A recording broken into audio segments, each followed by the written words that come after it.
নমস্কার, কেমন আছেন সকলে? আশা করছি সকলেই খুব ভালো আছেন।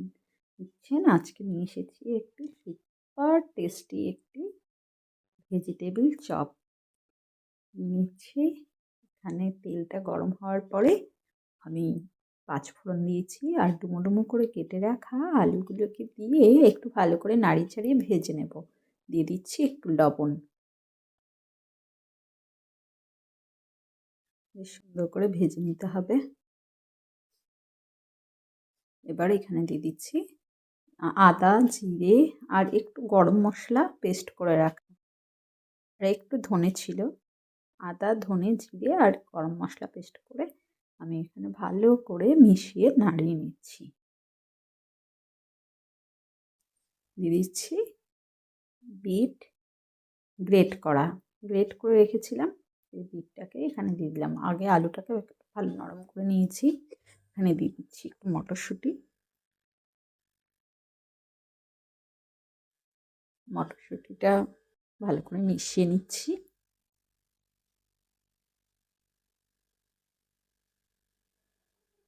এটি খেতে কিন্তু খুবই ভালো লাগে।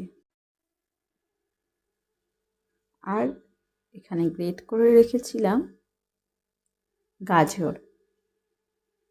শীতের শীত কারোর ভালো লাগে, কারোর খারাপ লাগে, কিন্তু শীতের একটা জিনিস ভালো, প্রচুর কালারফুল সবজি পাওয়া যায়, যেটা আমাদের শরীরের পক্ষে তো ভালোই, আর মনকেও ভালো করে দেয়। দেখতে কত ভালো লাগছে। ভালো করে নরম হওয়া পর্যন্ত অপেক্ষা করে বেশ সুন্দর করে নাড়িয়ে চাড়িয়ে নিতে হবে।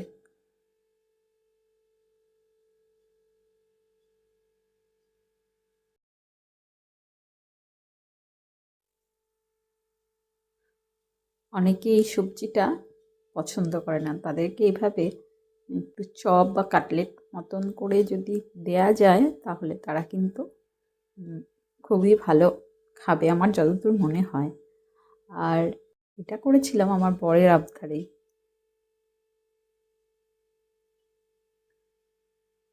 1 কাপ মতো বেসন নিয়ে নিয়েছি আর দিয়ে দিচ্ছি লবণ, দিয়ে ভালো করে ফেটিয়ে নিতে হবে। আর এখানে একটু কাঁচা লঙ্কার পেস্টটা দিয়েছি, দিয়ে ভালো করে হাত দিয়ে ম্যাশ করে নিচ্ছি যাতে বাইন্ডিংটা ভালো হয়। দেখুন এরকম। আবার কোনোটা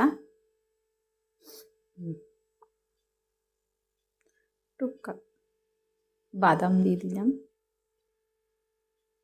চীনা বাদাম।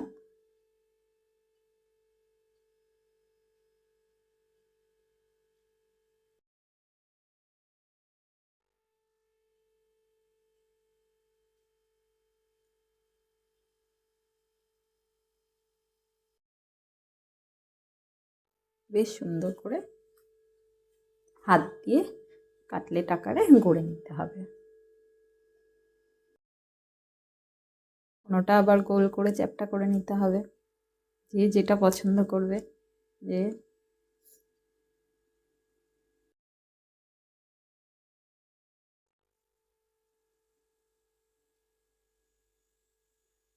এবার কড়াইতে তেল দিয়ে দিলাম।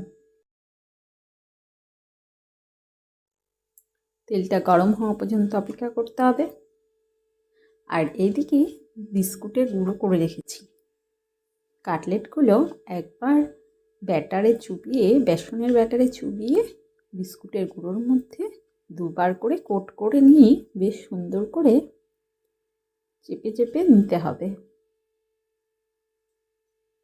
তেলটা গরম হওয়া পর্যন্ত আমি এই কাজটাই করে নিচ্ছি, কিন্তু এখানে সেটা আমাকে আর দেখানো হয়নি।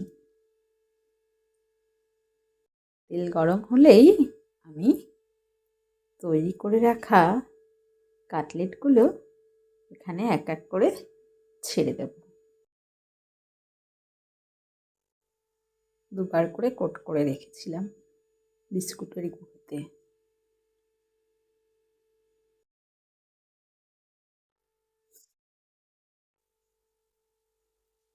সুন্দর করে একটা একটা করে বেশ লাল লাল করে ভেজে নিতে হবে।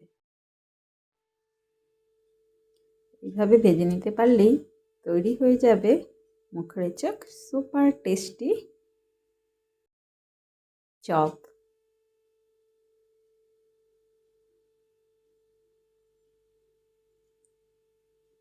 আর বাড়িতে ভাজলে তো তার স্বাদ আলাদা হয়ই, বাজারেরটা আলাদা টেস্ট হয়, কিন্তু বাড়িরটা স্বাস্থ্য পক্ষে তো ভালো থাকে, কেননা তেলটা আমার বহুদিনের পুরনো ভাজা তেল নয়। আর বাজারে যেটা থাকে একের পর এক তেল দিতে দিতে সেই তেলটার খাবার খাওয়া আমাদের সত্যিই শরীরের পক্ষে ক্ষতি। কিন্তু হয় না সব সময় বাড়িতে তৈরি করা, কখনো কখনো হয়েও যায় বাজারেরটা কিনে খাওয়া। তা সবসময় চেষ্টা করতে হবে যে বাড়িতে একটু তৈরি করে খেতে পারলে তাহলে কিন্তু আমাদের নিজেদের জন্যই ভালো।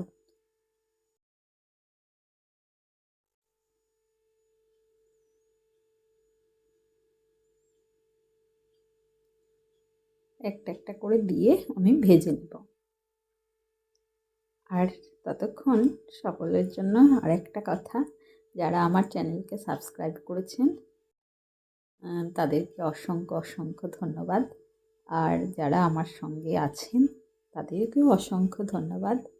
আর আমার এই রেসিপিটা যদি ভালো লেগে থাকে অবশ্যই লাইক, শেয়ার ও কমেন্ট করবেন। আর কমেন্ট করলে না মনটাও ভালো লাগে।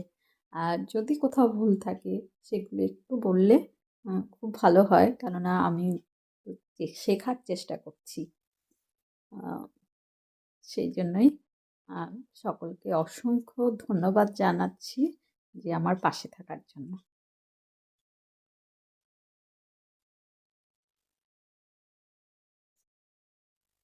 সুন্দর করে লাল লাল করে ভেজে তেল ছেঁকে তুলে নেব।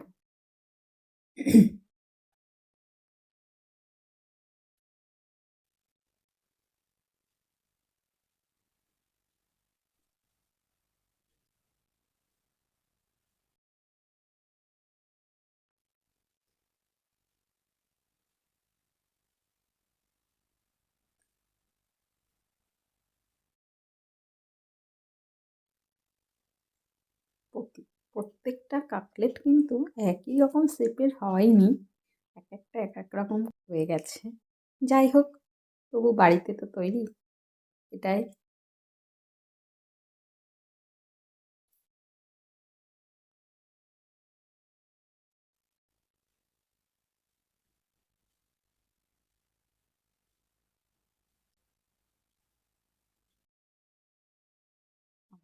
এইভাবেই প্রত্যেকটাকে ভেজে নিয়েছি। দেখুন দেখতে কিন্তু খুব খারাপ হয়নি, খেতেও খুব ভালো হয়েছিল। আপনারা তৈরি করে আমাকে জানাবেন।